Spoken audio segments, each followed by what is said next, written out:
আমার সোনা ধরি ছেলে, আমার হাজার একজন, আমার এই ছেলের বিচার চাই। জেটিভি, জনতার টিভি।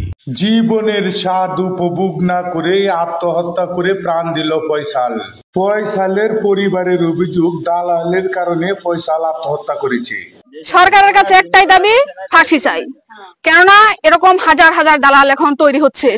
20 বছর বয়সের ফয়সাল গতকাল নিজ বাড়িতে এই গাছে দড়ি লাগিয়ে আত্মহত্যা করে। ফয়সালের মৃত্যু সম্পর্কে তার বাবার মুখ হতে শুনুন।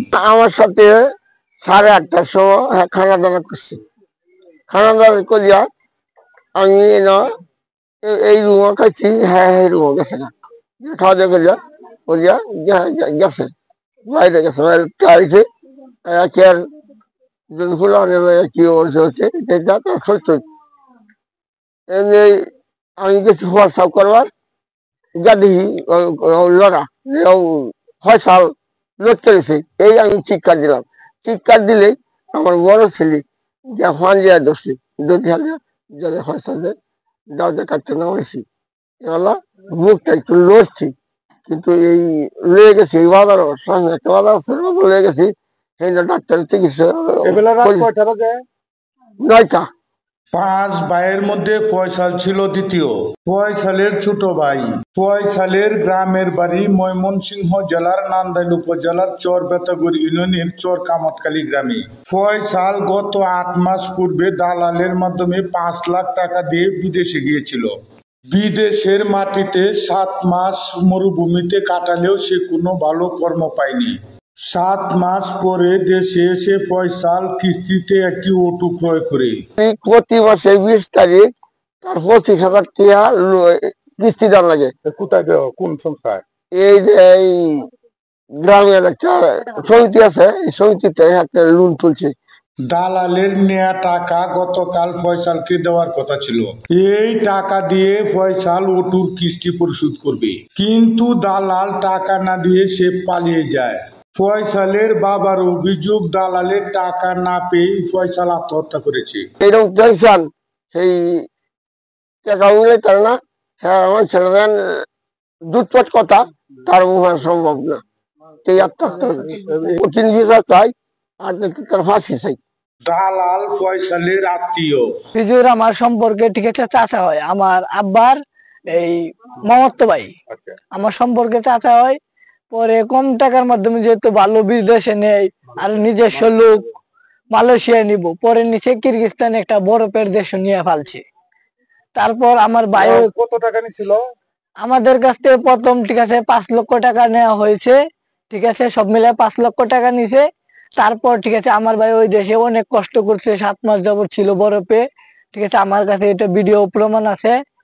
পরে আমাদেরকে বলছি যে আকামা করে দেওয়ার জন্য, আকামা করে দেয় নাই, ঠিক আছে, কোনো কাজের ব্যবস্থা করে দেয় না।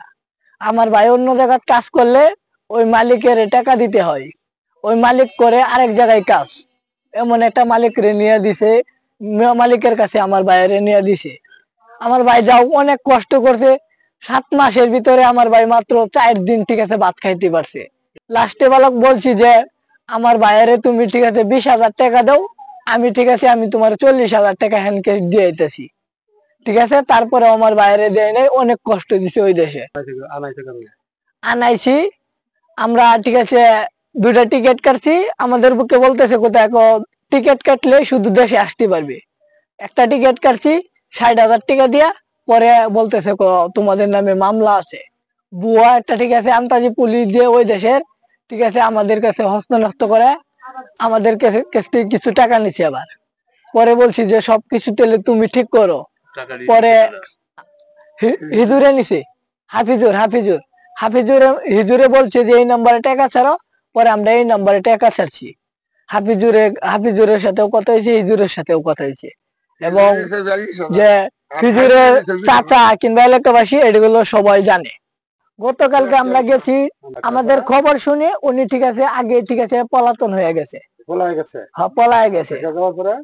পলায় যাওয়ার পরে আমার বাপ আর আমি ঠিক আছে আইছি বাড়িতে। আর যিনি মারা গেছে উনি আমার বাপের জিগাইছে কি ঠিক আছে করলা, পরে বলতেছে যে অন্যের হাতে টাকা গেলে তো এটা আনা মুশকিল, সে যেভাবে বলে ওইভাবেই ঠিক আছে চলতে হয়। পরে আমার বাপের ঠিক আছে বলছে যে টাকা তো আনতে পারবা না আর কখনো, ঠিক আছে টাকা আনা, ঠিক আছে এখন আমি বাইচে থাকলেও টাকা আনতে পারবা না, মরে গেলেও টাকা আনতে পারবা না। পরে বলতেছি যে ঠিক আছে টাকা দিবে, ঠিক আছে তারা বলছে। পরে এই বিষয়ে একটু মন খারাপ, আমরা বুঝতে পারি নাই। তার 5 মিনিটের ভিতরে তার এখান থেকে কথা বলা শেষের পরে খানা দানার মধ্যে আমরা কথা বলতেছি, আমারও খানা দানা শেষ, আমার ভাইয়েরও খানা দানা শেষ। এখান দুইটা দোকান পারে গেছে, দোকান পারে গিয়ে ঠিক আছে বন্ধু বান্ধবরে বলতেছে যে আমি ঠিক আছে চলে যাব। কোথায় চলে যাবো, আজকে তো তোদের কাছ থেকে বিদায় নিচ্ছি, টাকার সুখে সেই হেমছি। আমার ভাই বয়স হচ্ছে 20 বছর, এখন তার খেলাধুলার বয়স, সে এখন কবরে শুয়ে থাকবে। আমরা অনেক কষ্ট করছি তার জন্য, ফাঁসি চাই, জীবনের বদল জীবন চাই। আজ রাত বাদ এসা ফয়সালকে পারিবারিক গুরুস্থানে কবরস্থ করা হয়। দালালের বিরুদ্ধে প্রবাসীদের এরকম শত শত অভিযোগ রয়েছে। ফয়সালের পরিবার সঠিক বিচার পাক এই প্রত্যাশা প্রশাসনের নিকট।